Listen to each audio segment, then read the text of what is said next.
সকললৈ নমস্কাৰ জনালো। আজি আমি ৰাশি চক্ৰ সম্পৰ্কত কিছু কথা আলোচনা কৰিব ওলাইছোঁ।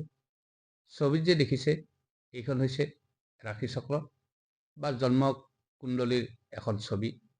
ৰাশি চক্ৰত 12টা ৰাশি থাকে আৰু এই ৰাশিসমূহে তেওঁলোক থকা ঠাইৰ পৰা সদায় ঘড়ীৰ কাঁটাৰ বিপৰীত দিশত গতি কৰি থাকে।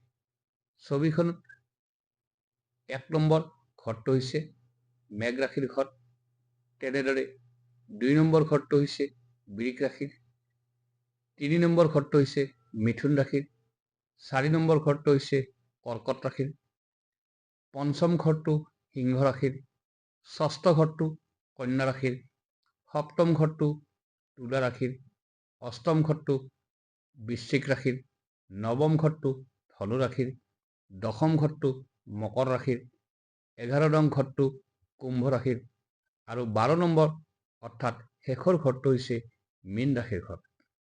এই 12টা ঘৰৰ যিটো ঘৰত চ বা চন্দ্ৰ বুলি লিখা থাকে সেই ঘৰটো হৈছে জাতক বা জাতিকাৰ ৰাশি আৰু লং বুলি লিখা থকা ঘৰটোক লগ্ন বুলি ধৰা হয়।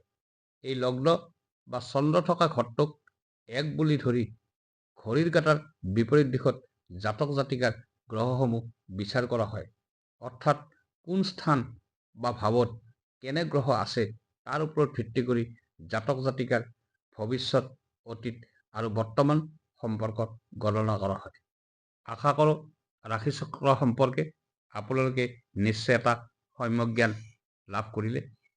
ভিডিঅ'টো ভাল লাগিলে পিছৰ পৰ্যায়ত আমি আকৌ ৰাশি চক্ৰ সম্পৰ্কত অন্য দিশ আলোচনা কৰিবলৈ চেষ্টা কৰিম। ধন্যবাদ।